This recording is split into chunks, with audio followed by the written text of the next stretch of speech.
Bienvenidos a un diálogo ciudadano sin pauta, esta vez con el profesor Patricio Aroca. ¿Cómo estás, Patricio? Muy bien, mucho gusto. Patricio Aroca es profesor titular de la Escuela de Negocios de la Universidad Adolfo Ibáñez, es ingeniero comercial de la Universidad Austral de Chile, doctor en Economía de la Universidad de Illinois y magíster en Economía de la Universidad de Chile. Es investigador responsable del Núcleo de Iniciativa Científica Milenio del Ministerio de Desarrollo Social, Ciencia Regional y Políticas Públicas, y profesor investigador afiliado al Laboratorio de Economía Regional Aplicada de la Universidad de Illinois, Estados Unidos. Su especialización doctoral la realizó en Economía Regional, Econometría y Economía de los Recursos Naturales. Ha publicado trabajos de análisis de insumo de producto, econometría espacial, crecimiento regional y migración laboral interregional. Fue decano de la Universidad de la Facultad de Economía y Administración de la Universidad Católica del Norte y ha sido consultor del Banco Mundial y del Banco Interamericano de Desarrollo y del Centro Latinoamericano de Demografía de Naciones Unidas. Patricio, tú manejas de los temas que más se habla en la sociedad chilena y de los cuales hay más amplio acuerdo transversal que hizo relación con la necesidad de regionalizar y descentralizar Chile. ¿En qué estado de situación estamos y por qué no se ha avanzado lo suficiente en esta materia? Bueno, primero quiero agradecer la invitación y encantado de conversar sobre estos temas, los cuales he dedicado gran parte de mi vida a estudiarlos. ¿Dónde estamos, o mejor dicho, de dónde venimos y cómo hemos llegado a dónde estamos? Si uno mira Chile en el año 1865, a mediados del siglo XVIII, alrededor del 6% de la población vivía en la región metropolitana, ¿sí? A medida que ha ido creciendo el país, se ha ido desarrollando, la población de la región metropolitana, junto con lo que ello implica, el poder político, el poder económico, dados por una institucionalidad para ello, ha ido concentrando en torno a Santiago, al Gran Santiago, ¿sí? Y entonces hoy día nos encontramos que un poco más del 40% de la población, ¿sí? Estamos hablando de 150 años más tarde, vive en Santiago, ¿sí? Y con ello también vive en Santiago gran parte del poder político y del poder económico, ¿sí? ¿Y eso qué significa? Que va generando desigualdades, ¿sí? Y hay tres elementos por los cuales deberíamos nosotros preocuparnos por las desigualdades. El primero es el elemento ético, ¿sí? Siempre en nuestra definición de sociedad decimos que queremos tener una sociedad que sea inclusiva, que se preocupe de todos sus habitantes, ¿cierto? Y a través de la historia hemos hecho esfuerzos porque distintas regiones tengan un mayor desarrollo que el que tienen. Sin embargo, por diferentes razones, que lo vamos a conversar, vamos concentrando. El segundo elemento que ha venido apareciendo recientemente, y es probable que quien primero pone una voz de alerta en esto es la OECD, cuando hace una revisión de Chile el año 2009, cuando es invitado a ser parte de este grupo de países que están desarrollados o muy cerca de estar desarrollados. Entonces, lo que dice la OECD, mira, Chile no solamente debe preocuparse de la desigualdad territorial entre las regiones por un problema ético de equidad, sino que también por un problema de eficiencia. Es decir, nosotros podríamos crecer más, producir más bienes y servicios para la economía si es que tuviésemos mejor distribuido en el territorio. Hay un techo para lograr el desarrollo justamente en el desarrollo de las regiones, que es fundamental para lograr el desarrollo del Exactamente, país. exactamente, sí. O sea, no logras el desarrollo de un país desarrollando solamente una región, ¿sí? Y el tercer elemento que aparece en la literatura, no tan reciente, pero sí, es el elemento del descontento que genera la desigualdad y el resentimiento que mueve acciones que normalmente no van con la institucionalidad. Y hoy día tenemos señales de que hay grupos que se están organizando en las distintas regiones y son grupos movidos mucho por este sentimiento, más que por una idea política, porque estos grupos tienden a ser transversales, digamos, es decir, pertenecen tanto a la derecha o a la izquierda o al centro. No hay una convicción política que los mueve más que esta idea de que están siendo atropellados por el centro. Tú has señalado al respecto que en los movimientos de Aysén, de Quillón, de Calama, dicen relación justamente con una provisión adecuada de bienes públicos. Exactamente. ¿Cómo se materializa aquello? Lo que ocurre es lo siguiente, en la literatura hay una larga discusión sobre, en inglés se llama place prosperity o people prosperity, que significa debemos preocuparnos de la prosperidad del lugar o debemos preocuparnos de la prosperidad de las personas, ¿sí? Y cuando nos preocupamos de la prosperidad de las personas y lo hacemos utilizando el mecanismo de mercado, este mercado tiende a concentrar a las personas más hábiles, con más capital humano, con más riqueza, etcétera, en el lugar que está más desarrollado. Y entonces va aumentando las brechas, ¿sí? Por eso, en contraposición a esto, preocuparnos de la prosperidad de la gente, se coloca el preocuparnos de la prosperidad de los lugares, ¿sí? Y esa parte, el diseño de esa política, no la hemos hecho en Chile, ¿sí? Entonces, ahí hay una demanda y lo que la gente está pidiendo es, mire, desarrollemos los lugares para que sean atractivos, para que estos lugares, la gente que nace ahí quiera quedarse ahí. Y gente que está en otros lugares del país, no solamente vea Santiago como la alternativa, sino que vea otros lugares que ofrecen calidad de vida, que ofrecen posibilidades de desarrollo, sueldos adecuados para todos los niveles de una población. Una población compleja tiene gente que tiene niveles de ingreso bajos, medios, altos, muy altos, ¿sí? Una población normalmente rezagada, la parte de arriba de esta pirámide tiende a no estar. Y eso evita o atenta contra el desarrollo de esos lugares. Por lo tanto, tenemos que hacer nuestros lugares más atractivos. Cuéntame, tú también has hecho estudios sobre migración. Y esta es una materia que también nos debe mover a replantearnos el modelo de desarrollo, porque si queremos tener en los próximos 20, 30 años un país que esté poblado y que en definitiva haya una provisión de bienes públicos adecuada en cada una de ellas, donde se estimule. A tu juicio, ¿cuál ha sido en los últimos 20, 30 años la movilidad en nuestro país? ¿Cuánto influyó esta movilidad y estas migraciones en el modelo centralizado que hoy día tenemos en Chile? Bueno, yo diría que la migración, especialmente de los trabajadores, porque hay una movilización natural entre familias, etcétera, pero la movilización de los trabajadores es un excelente indicador y que está muy relacionado con este proceso. Entonces, estudiamos la migración de los trabajadores con los datos del censo del año 92. La tasa de migración anual era de 1,4% de la masa laboral, ¿sí? O sea, de cada 100 trabajadores, más o menos 2 cambiaban de región, ¿sí? ¿Quiénes cambiaban de región? Cambiaban de región fundamentalmente aquellos que tenían más altos ingresos, más educación, que eran solteros o tenían pocos hijos, ¿cierto? Si estaban casados o viviendo en pareja, y el resto tendía a quedarse en sus regiones. Quienes menos migraban entonces era la gente mayor, con menos ingresos, con menos educación. Ellos estaban mucho más amarrados a su suelo. Entonces, durante la década del 90 crecimos rápido, ¿cierto? Aumentaron nuestros ingresos, la gente se casó menos, tuvo menos hijos, y esperábamos entonces que en el censo del 2002 hubiese más migración, ¿sí? Y cuando vamos a mirar, la tasa de migración del censo del 2002 cae de 1,4 a 1,3, ¿sí? O sea, estamos más cerca de que esté migrando 1 de cada 100 de 2 de cada 100. Y eso nos hizo repensar qué pasó con nuestra expectativa.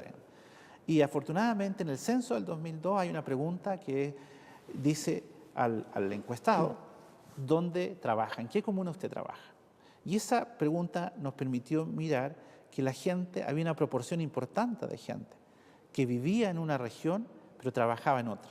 En el caso de Antofagasta, que era el caso más extremo, el 10% de su población laboral, o sea, 10% de los trabajadores de la región de Antofagasta vivían en alguna otra región del país, ¿ya? Y eso significa que la gente empezó a separar la decisión de dónde vive de la decisión dónde trabaja, ¿sí? Esta que era una decisión que normalmente estudiábamos y era una decisión simultánea, porque decíamos, voy a ir a trabajar a un lugar y eso significa que me iba a vivir allá con la familia, etcétera.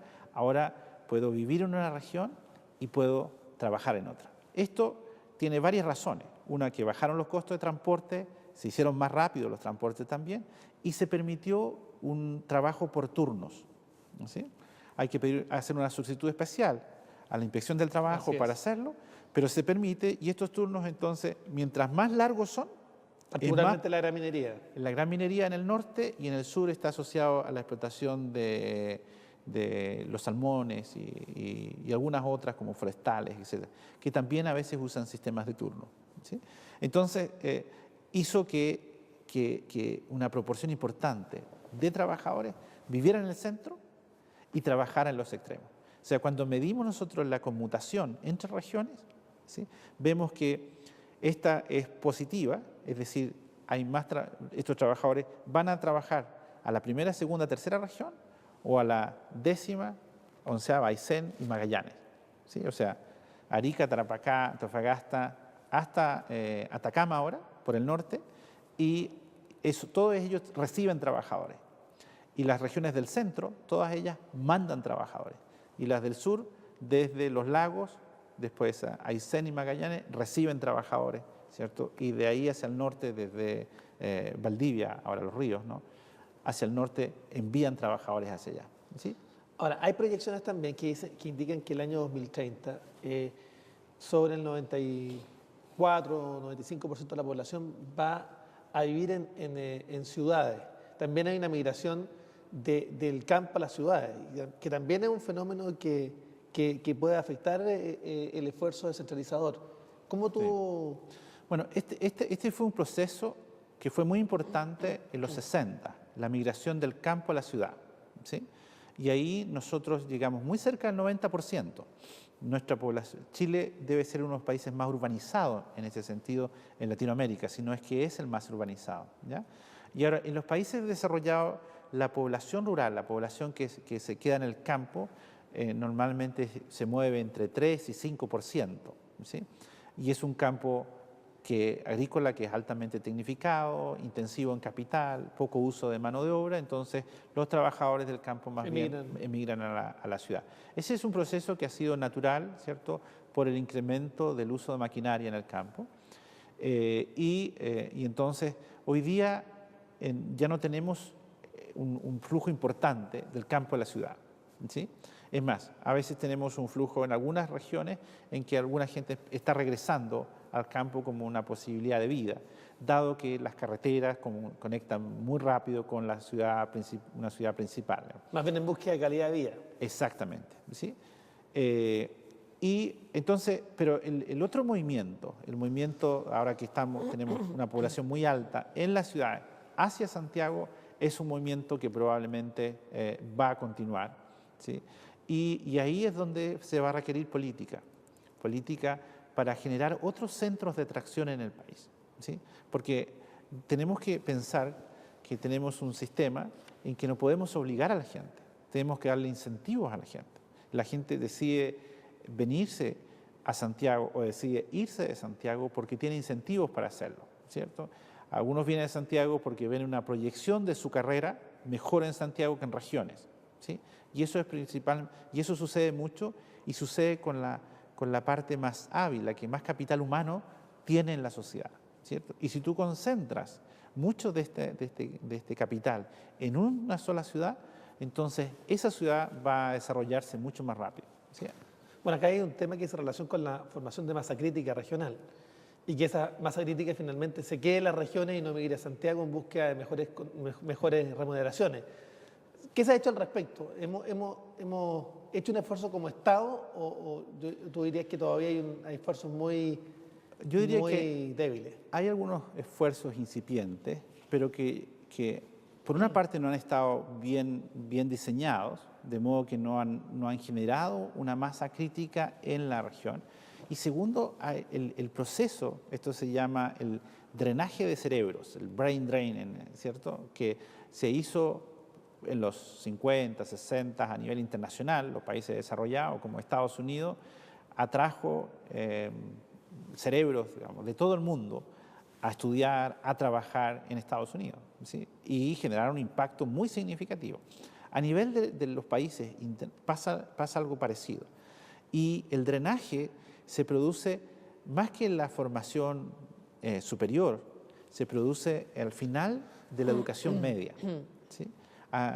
¿Por qué se produce esto? Porque nuestras mejores universidades están en el centro, ¿sí? Y nuestros mejores estudiantes quieren ir a las mejores universidades. Por lo tanto, en aquellas regiones, ¿cierto?, donde no hay buenas universidades, esos estudiantes están mirando, cuando terminan cuarto medio, si tienen padres que pueden financiar o si tienen un Estado que puede proveer, ¿cierto?, están mirando una buena universidad en Santiago, ¿sí?, o alrededor de Santiago. Y eso entonces, ¿qué es lo que está haciendo? Esos estudiantes con más habilidades terminan estudiando en Santiago, pero además hay una proporción muy importante de estudiantes que se quedan en los lugares donde estudian, ¿sí? Entonces, esto significa que debemos poner mucha más atención en las universidades regionales. Generar universidades regionales de calidad es un elemento muy, muy importante. De hecho, hay una teoría de economía urbana que dice, haga una buena universidad en un lugar, espere 100 años y va a tener una ciudad desarrollada. Bien. ¿Y qué pasa en el tema migratorio también con los desarrollos migratorios? ¿Qué pasa con el envejecimiento de la población y qué impacto va a tener fundamentalmente en las perspectivas de desarrollo del país? ¿Tú crees que va a ser una carga demasiado profunda y que va a impedir finalmente que alcancemos un nivel de desarrollo? Y en este mismo sentido, ¿cuánto influyen las migraciones también de los países vecinos hacia nuestro país, particularmente para los efectos de poder cubrir también la fuerza laboral? Bien, hay dos preguntas acá. Voy a ir primero a los adultos, ¿cierto?, o de edad avanzada, y luego a la migración internacional. Respecto al proceso de envejecimiento que estamos viviendo, ¿sí?, este va a generar una demanda por servicios, por bienes, por cuidados, etcétera, ¿sí? Y al mismo tiempo va a generar una demanda del Estado por recursos, ¿cierto? Porque muchos de estas personas, ¿cierto?, han hecho ahorros para obtener pensiones. Esas pensiones son relativamente bajas para una proporción importante de la sociedad, y a medida que el grupo aumenta, vamos a tener entonces que como Estado poner más fondos para ello. Ahora, al respecto, yo aún no veo que haya una desigualdad territorial al respecto, ¿sí? Es decir, no hay una desigualdad, no están concentrados los adultos mayores. Concentrados en un lugar, ¿ya?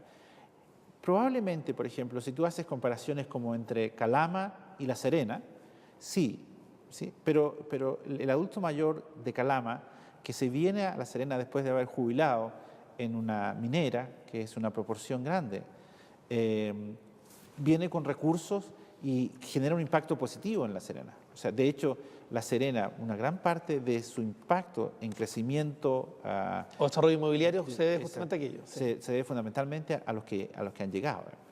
Entonces, aún no tenemos, y yo creo que no tiene una dimensión territorial muy preocupante, como sí la tiene como demanda por recursos del Estado a nivel global, ¿ya? Sin embargo, la otra pregunta, la de la migración internacional. La migración internacional, yo creo que tiene efectos más positivos todavía que negativos.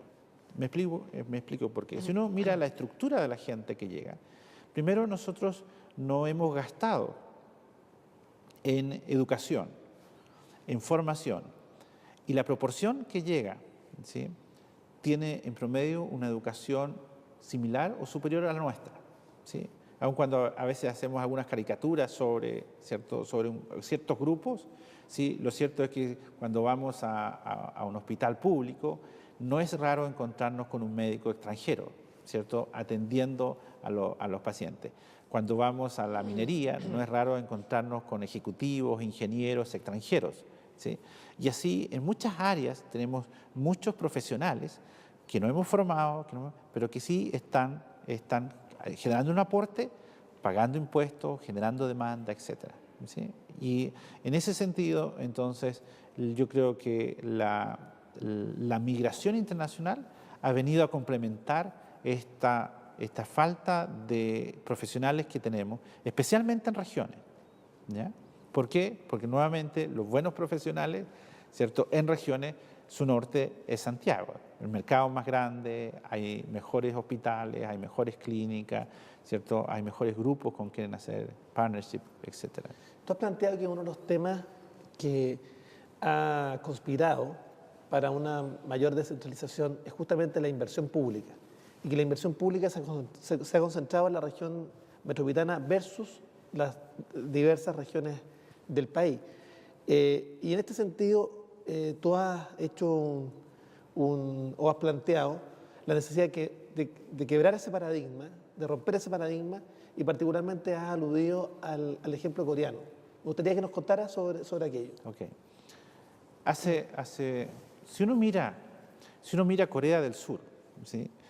Hace 20 o 25 años y empieza a ver los diarios, los hechos, ¿sí?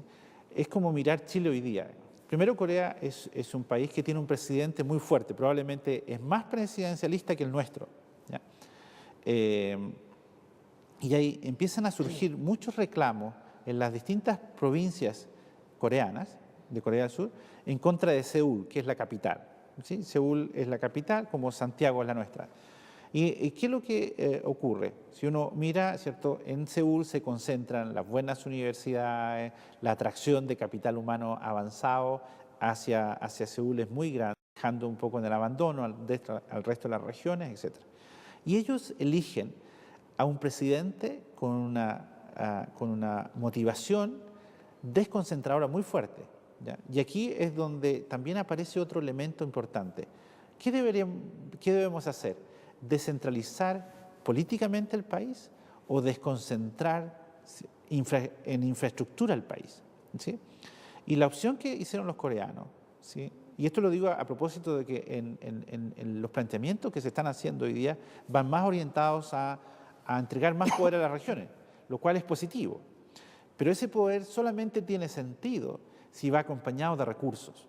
Y transferencia de funciones y atribuciones. Exacto, pero es muy importante que si necesitamos caminos, si necesitamos parques de detenciones, si necesitamos buenos hospitales, no importa quién lo va a hacer, si lo va a hacer una decisión centralizada o la va a hacer la decisión de la región.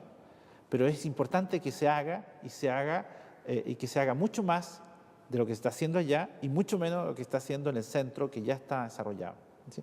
Entonces, ¿qué es lo que hizo este presidente? Y esto trae a colación otro elemento, el liderazgo necesario para hacer esto.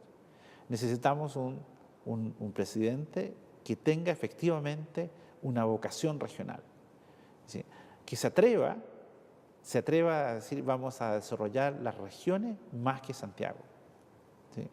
Y eso es una decisión política muy, muy potente, ¿sí? Y además que es muy costosa porque tenemos un periodo de 4 años solamente. Y donde conspira justamente la concentración del electorado en la región metropolitana. Exactamente. ¿Sí? Entonces, porque claro, si tú haces esta decisión y los santiaguinos sienten que están siendo abandonados en favor de las regiones, si las regiones no están altamente coludidas, ¿cierto? Se va, aun cuando ahí viva el 60% de la población, como no actúa, ¿cierto?, toda junta, no actúa coludida, es difícil que logre el poder que tiene este 40% que está sufriendo o beneficiándose de las políticas que se toman. Entonces, el liderazgo de nuestro Ejecutivo con vocación regional es una condición, yo diría, casi necesaria. No vamos a tener una desconcentración efectiva si no contamos con este liderazgo en el Ejecutivo. Corea del Sur dio un paso. Exacto. Pero eso también tuvo un correlato también en el crecimiento del ingreso per cápita. Cuéntanos un poco para entender lo que debiéramos hacer en Chile respecto de, por ejemplo, la formación de áreas metropolitanas en distintas regiones del país.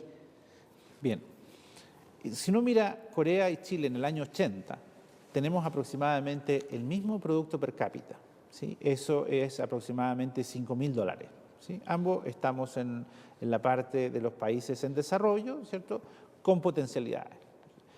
Corea, ¿qué hace Corea? Tiene un Estado muy activo, ¿sí?, muy activo en definiciones y en proveer de bienes públicos. Hace una carretera alrededor de toda Corea, es como una isla, es una península, ¿sí?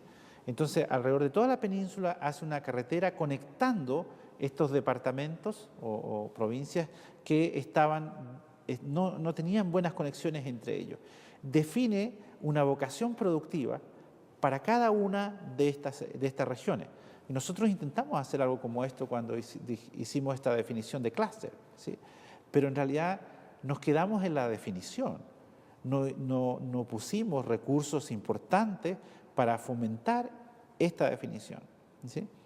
Bueno, uno mira estas definiciones y mira la cantidad de gasto que hubo asociado y eso genera un efecto multiplicador en la economía.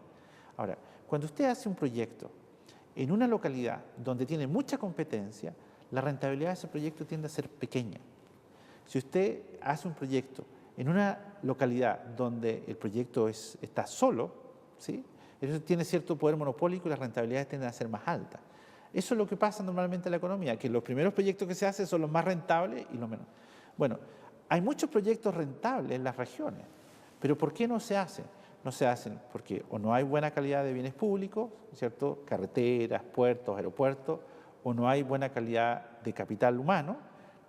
El capital humano no tiende a estar ahí porque no hay buenos colegios, no hay buenos hospitales, no hay buenos lugares para entretenerse, ¿cierto?, que son demandas vitales de calidad de vida que hace aquella parte de la población que tiene más riqueza o que tiene más capital humano o que tiene más habilidades. Y eso implica también cambiar los conceptos de rentabilidad social de los proyectos. Absolutamente. Ahí nosotros en Chile tenemos un sistema de evaluación social que ha sido un ejemplo para Latinoamérica como sistema de evaluación social, solo que no tiene consideraciones espaciales. Por lo tanto, aun cuando es un muy buen sistema, ¿sí?, y debemos decirlo, es un muy buen sistema porque hace muy buenas contabilizaciones de cuáles van a ser los beneficios, de cuáles van a ser los costos, y por lo tanto siempre se terminan haciendo aquellos que tienen más beneficio social, ¿sí? Sin embargo, no dice nada respecto de qué parte de la población se va a quedar con estos beneficios sociales. La dimensión espacial del impacto no está incluida en esta evaluación. Y entonces el que toma la decisión debería tener esta información de cómo se distribuyen estos beneficios en el territorio. Y en aquellos países donde se hacen estos estudios para complementar esta evaluación social, normalmente se muestra que estos beneficios tienden a concentrarse en la región más desarrollada. Me explico. Usted hace un hospital de última generación en Tocopilla, ¿sí? Probablemente tuvo que traer a Tocopilla el cemento, la madera, el fierro, los equipos, casi todo, digamos. Entonces, del 100% que invirtió en Tocopilla, probablemente el porcentaje que se quedó por haber hecho este hospital debe ser muy pequeño. La mayor parte fue a mover otras economías, ¿ya? Ahora, el beneficio del funcionamiento del hospital sí va a quedar en Tocopilla, claro, pero la inversión, ¿cierto?, va a beneficiar a las regiones más avanzadas. Y ese impacto lo estamos ignorando ahora, ¿ya? Y ese impacto está haciendo más concentrado en nuestro país. Bueno, queremos agradecer a Patricio Aroca con este llamado también a que los actores políticos puedan escuchar oportunamente la voz de las regiones y que en definitiva esta tarea de desconcentrar y descentralizar también sea una tarea también de aquellos que lideran el país. Muchas gracias, Patricio, por este programa y obviamente nos dejas tareas pendientes. Muchas gracias por la invitación. Gracias. Todo un gusto. Hasta luego.